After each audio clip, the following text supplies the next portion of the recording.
네, 오늘은 저희가 어떻게 변호사로서 한국에서 생활을 했었는지에 대해서 한번 얘기를 해보려고 해요. 일단 이 변호사님은 한국의 법무법인 광장이라는 대형 로펌에서 이제 기업자문 M&A 변호사로 근무를 하셨었는데, 정확하게 대형 로펌의 기업자문 M&A 변호사는 어떤 일을 하나요? 참 어려운, 너무 방대한 이제 그 설명이 될 수도 있는 거니까 좀 쉽게 설명을 해볼게요. 그러니까 회사에 이제 광장 같은 로펌, 뭐 대형 로펌들은 이제 보통 그룹으로 나눠져요, 처음에. 그래서 그 광장 같은 경우는 기업자문 그룹이 있고, 금융 그룹이 있고, 그다음에 송무 그룹, 그러니까 소송을 이제 주된 그 프랙티스 에어리어로 하는 송무 그룹이 있고, 그다음에 이제 지적재산권 IP 그룹이 있거든요. 그럼 이제 기업자문 그룹 내에 또 들어가면 M&A 팀이 있고, 그리고 뭐 공정거래 팀이 있고, 노동팀이 있고, 뭐 이제 그 관련된 팀들이 되게 많아요. 수십 개의 팀들로 구성이 되어 있고요. 그 안에서 이제 M&A 팀은 이제 보통 이제 제가 있었던 그 M&A 팀은 M&A 기업자문, 일반 기업자문 팀 이렇게 불렀거든요. 그러니까 주된 프랙티스 에어리어가 M&A라는 거는 이제 기업이 어떤 기업을 사고 파는 이제 그런 트랜잭션에 대한 일을 전문으로 하는 게 있는 거고, 그러면 일반 기업자문은 뭐냐? 저희가 보통 얘기할 때 공정거래, 노동, 기타 등등 이런 세부 스페셜라이즈드 된 그런 프랙티스 에어리어를 뺀 나머지 전체, 그러니까 어떻게 보면은 모든 일을 하는 거죠. 그러니까 M&A를 하면서도 동시에 그 딜과는 또 별개로 다른 클라이언트들이 요구하는 그런 일반적인 이제 기업 자문이라고 하는 건데, 그 기업 자문은 또 세부적으로 들어가면 뭐냐?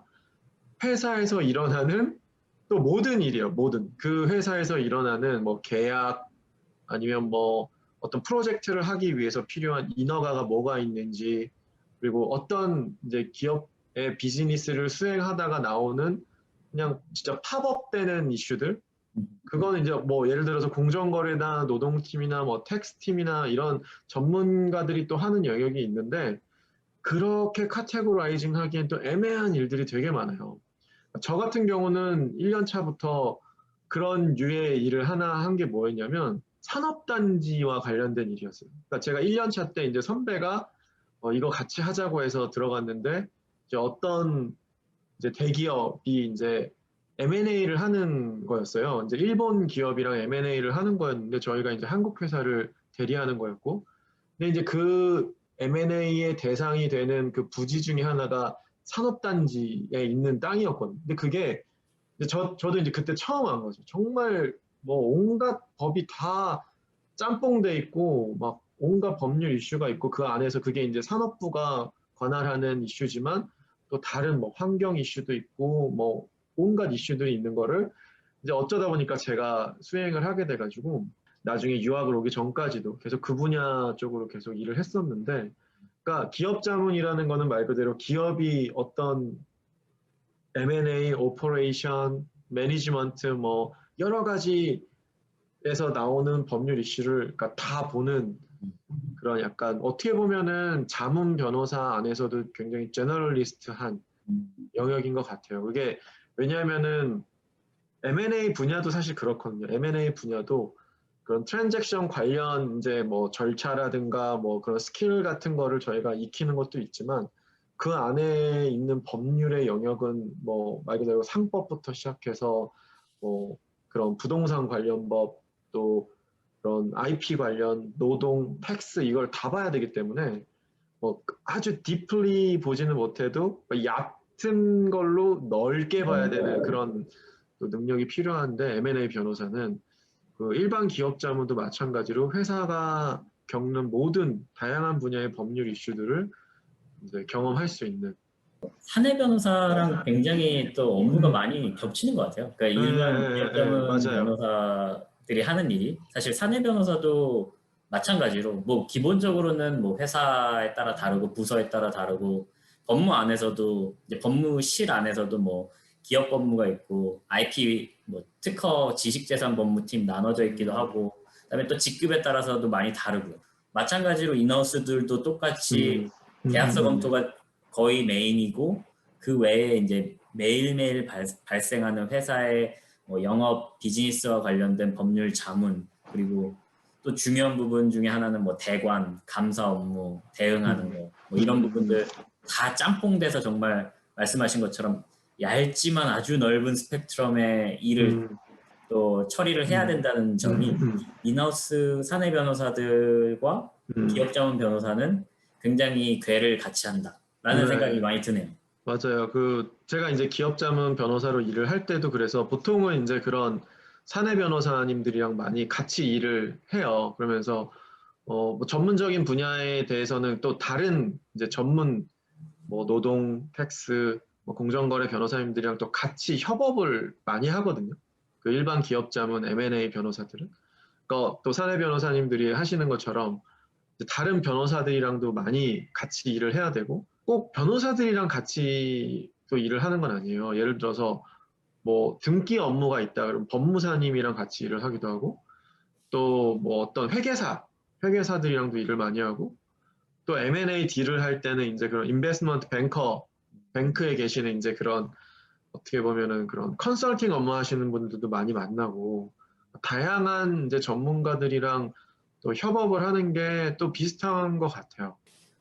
M&A를 하시고 싶어 하는 분들이 굉장히 많아요. 그러니까 신입 변호사 중에 뭐 이제 막 변호사가 되신 분들, 이제 기업법 하시고 싶어 하시는 분들 물어보면 대부분이 M&A 하고 싶어 하시거든요. 그러니까 정말 M&A 팀 변호사들이 제일 많이 주로 다루는 업무가 뭐고 또 그 M&A 변호사로서의 삶에 대해서도 한번 변호사님의 경험을 좀 공유해 주시면 좋을 것 같아요. 그러니까 M&A 변호사, 사실 M&A라는 과목이 뭐 지금 로스쿨에 있는지 모르겠지만 뭐 미국에 와서 제가 유학 왔을 때도 그 M&A 과목이 있긴 있었어요. 근데 사실 그냥 그거는 M&A의 이렇게 스트럭처를 공부하는 거지 실제 이제 프랙티스는 좀 다르다는 걸 느꼈었는데 그러니까 그냥 간단히 얘기하면은 되게 힘든 파트죠. 왜냐하면은 자기의 그런 전문성이라는 게 사실 생기려면 어떤 한 가지에 대해서 오랫동안 파고 들어야 된다고 생각을 하는데 M&A라는 거는 사실 근데 기본적인 그런 아까 말씀드린 것처럼 그런 프로세스나 예를 들어 법률 실사를 할 때의 그런 뭐 이슈들을 스파팅하는 능력 그리고 그거에 대해서 어떻게 대처를 하는지 이제 이런 거에 대해서는 이제 노하우가 쌓이고 이제 어떻게 보면은 그걸로 인해서 실력이 생기는데 또 한편의 좀 힘든 점은 뭐냐면 이게 인더스트리별로 또 굉장히 또 달라져요. 그러니까 매번 공부를 해야 돼요.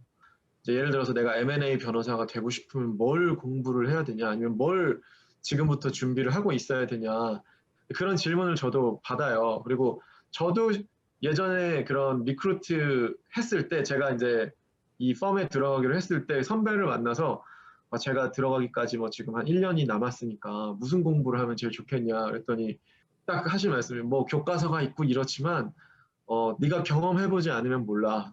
그냥 놀다 와. 왜냐면 들어오면은 엄청 고생할 거야. 근데 이제 그게 저도 처음에는 이게 무슨 말이지 했는데 이해를 하는 건 뭐냐면 실제 케이스를 통해서 경험을 해야 되는 거예요. 그래서 그 케이스를 통해서 내가 어떤 이슈들을 어떻게 찾아내고 어떻게 대응하는지를 선배들 그리고 내가 경험하면서 또 같이 전문가들 아까 얘기 드린 전문가들과 같이 일을 하면서 사실 배우는 부분이 많고 그렇기 때문에 이제 이런 얘기는 해드릴 수가 있을 것 같아요. 그러니까 내가 M&A 변호사를 하고 싶은데 뭐 그러면 어떻게 해야 되냐 그리고 어떤 뭐 자질이 필요한 거냐라고 한다면 일단 기본적으로는 그러니까 그런 M&A 케이스를 많이 할 수 있는 회사를 가야겠죠.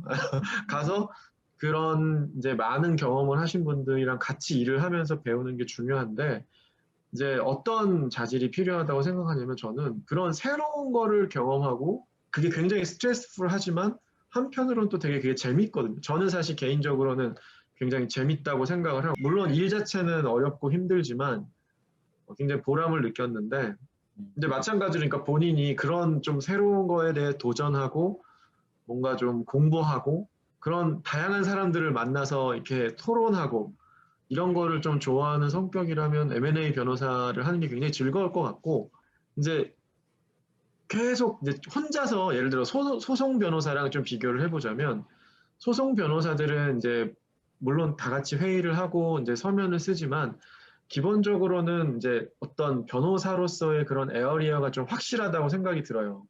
근데 M&A 변호사는 항상 클라이언트 그리고 그러니까 그런 비즈니스 에어리어랑 같이 있어야 되거든요. 그렇기 때문에 비즈니스 에어리어에 어떻게 보면은 그런 리듬이랑 같이 계속 가야 돼요. 그러니까 나만의 어떤 고유적인 에어리어기보다는 공부도 해야 되고 그쪽 그런 텀에 대해서도 계속 공부하고 익숙해져야 되고 그쪽 트렌드를 또 계속 따라가야 돼요. 그러니까 이게 또 어떻게 보면 사실 일반적인 변호사의 모습이랑은 조금 다르죠. 왜냐면 그런 뭐 서면을 잘 써서 설득력이 있게 하는 어떤 문장으로 승부를 하는 이제 그런 데 자문에는 그 M&A 쪽은 그런 것도 있지만 그런 것보다도 그렇게 트렌드를 따르면서 내가 어떤 식으로 지금 비즈니스가 이루어지고 있는지에 대해서 항상 공부하고 따라가야 된다는 거. 그런 거를 좀 재밌어 할 수 있는 분이 M&A 변호사로서의 자질이 있지 않나. 사내 변호사랑 조금 다른 부분이라면 사내 변호사는 어쨌든 내가 속한 그 회사의 동일한 산업 분야에 대해서 계속 좀 집중해서 볼 수는 있긴 하지만 굉장히 이 같은 산업 분야 내에서 스펙트럼이 넓다는 거가 굉장히 비슷한 것 같고 M&A 변호사는 말 그대로 뭐 에너지부터 뭐 자동차, 항공사, 뭐 식품까지 정말로 다양한 분야를 다 다루셔야 되잖아요. 자, M&A가 나는 뭐 자동차 업계 전문 M&A 변호사 이런 건 없잖아요. 그러니까 M&A 변호사면 진짜 뭐 모든 산업 분야를 다 그렇죠. 하시게 되니까 기본적으로 일이 굉장히 많을 것 같다라는 생각이 많이 들어요. 아, 그래서 네네네. 사실 되게 이제 특히 대형 로펌이 일 많다라고 뭐 다들 알고 계시고 그 중에서도 기업 자문 M&A는 진짜 밤을 새워서 일하는 경우도 너무 많다라는 얘기를 많이 듣고 많이들 하시는데 정말로 어떠셨는지 생활이 본인의 네네네. 라이프 사이클이 그 당시에 네. 어떠셨는지 한번 좀 얘기를 해주시면 좋을 것 같아요. 그렇죠. 그 생활에 대해서 아까 여쭤보셨는데, 그러니까 이런 것 같아요. 이제 근데 연결이 되는 것 같아요. 뭐냐면, 그런 이제 저희 클라이언트 분들 입장에서는 이제 회사의 사이클에 저희가 같이 맞춰야 되다 보니까, 뭐, 물론 이제 내부적으로 이제 그 회사 내의 내부적인 절차에 따라서 뭔가 이슈가 생기고, 그러니까 발견하고 보고하고, 그거에 대해서 법무에 또 검토를 받고, 그런 사이클이 있잖아요. 그러니까 그런 일정에 저희의 이 의견이 같이 녹아들어져야 되기 때문에, 이제 그런 사이클을 저희가 항상 맞춰야 돼요. 그러니까 듀데이트를 이제 일단은 맞추는 게 그래서 되게 중요하고, 그런 고객들이 한 분만 계시진 않거든요. 그 하나의 사건도 사실 굉장히 중요하고 되게 뭐 어려운 이슈들. 왜냐면 요즘엔 또 간단한 이슈들은 이제 다 내부적으로 처리를 하실 수 있기 때문에 이제 뭐 복잡하거나 아니면 정말 설득의 어떤 관점에서 챌린지를 해야 되는 이슈들에 대해서 오면은 사실 시간이 많이 필요한데 그런 일들이 한 분만 계신 게 아니기 때문에 그거를 이제 보통 다음 날 아니면 다다음 날까지 저희가 완성된 의견을 또 드려야 되고 이제 어소시에이트의 입장에서 보면은 내가 리서치를 하고 그러니까 드래프트를 하고 작업물을 완성해도 또 위에 파트너 변호사님이랑 같이 또 상의도 해야 되고 또 같이 또 의견을 조율해서 정리를 해야 되는 시간이 또 필요해요.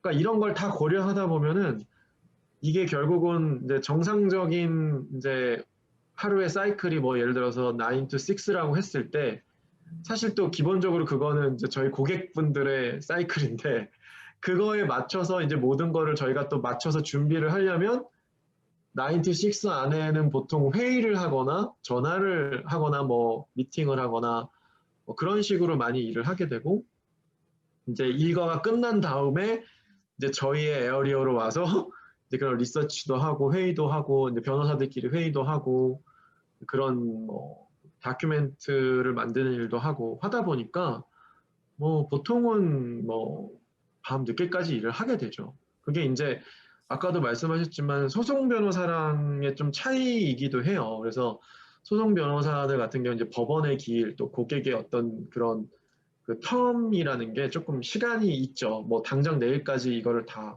해서 제출해야 되는 급박한 상황이 가끔은 있지만 근데 이제 자문 변호사들, 기업 자문 변호사들 특히 그렇고 M&A 같은 경우는 더 심할 때도 있어요. 그러니까 M&A 같은 경우는 이제 거의 데일리 리포트를 저희가 할 때가 있어요. 근데 특히나 이제 컨피덴셜리티가 굉장히 중요한 딜 같은 경우는 언론에 공개되지 않은 상황에서 가장 빨리 처리를 해야 되거든요. 이게 뭐 특히나 이제 상장회사 M&A 같은 경우에는 주가에 영향을 미칠 수 있기 때문에 그 이펙트를 최소화하려면 빨리 해야 돼요.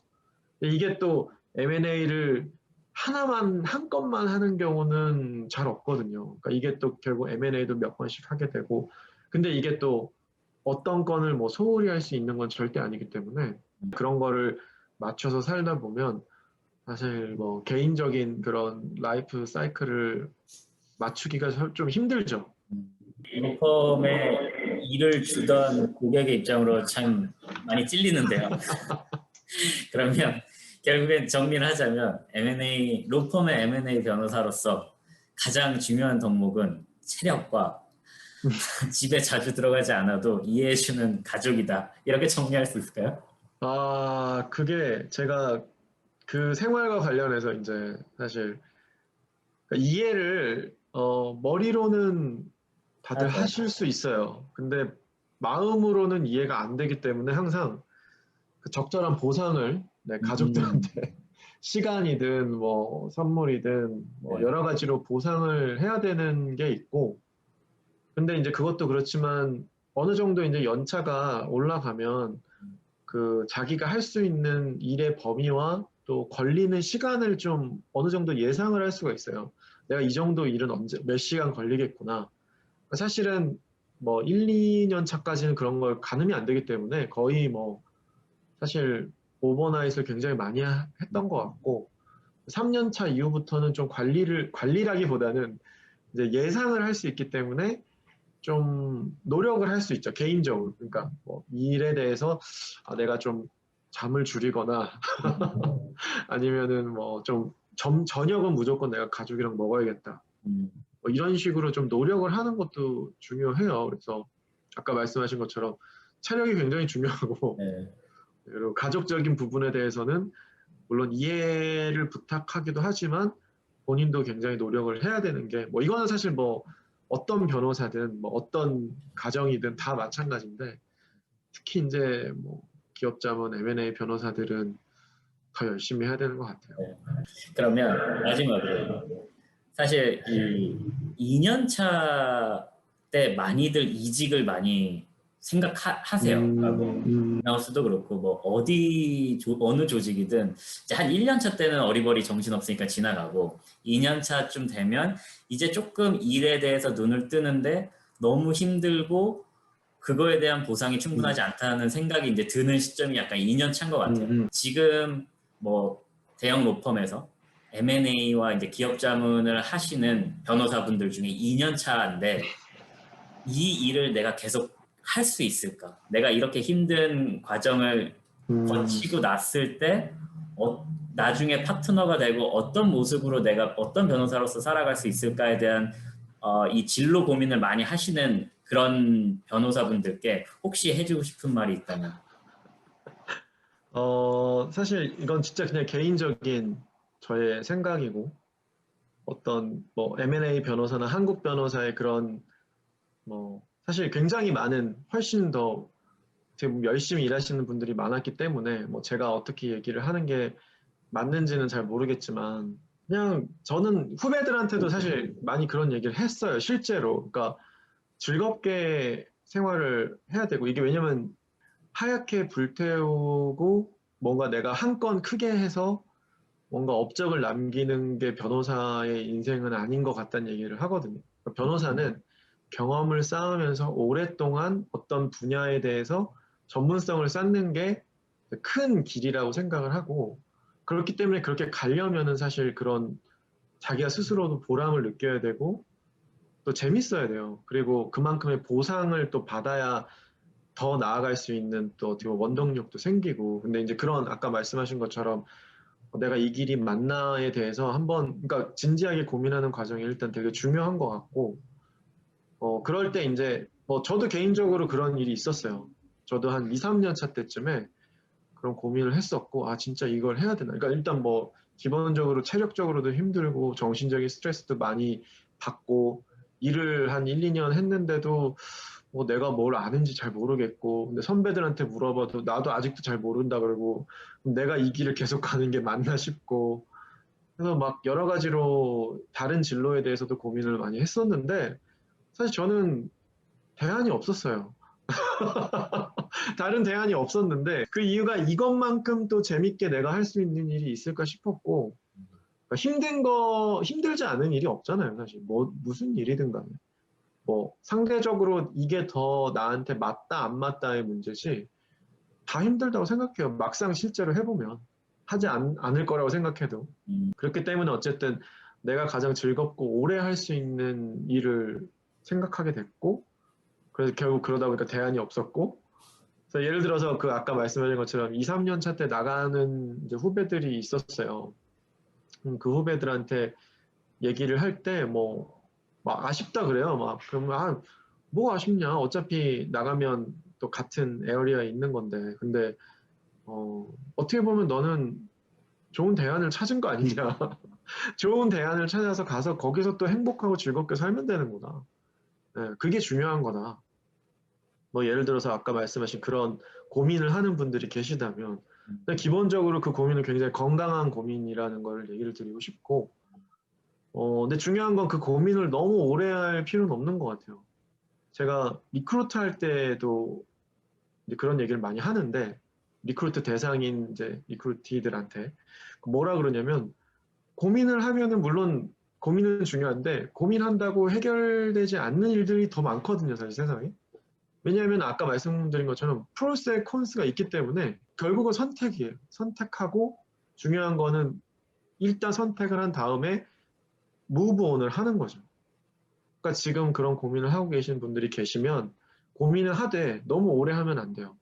뭐 저는 이제 보통 기간을 잡고 고민을 하라 그러는데 뭐한 3개월 정도? 3개월 정도 고민을 진짜 열심히 진지하게 해보고 대안이 만약에 있으면은 그때는 그 대안을 찾는 게 저는 전혀 나쁘지 않다고 생각해요, 사실.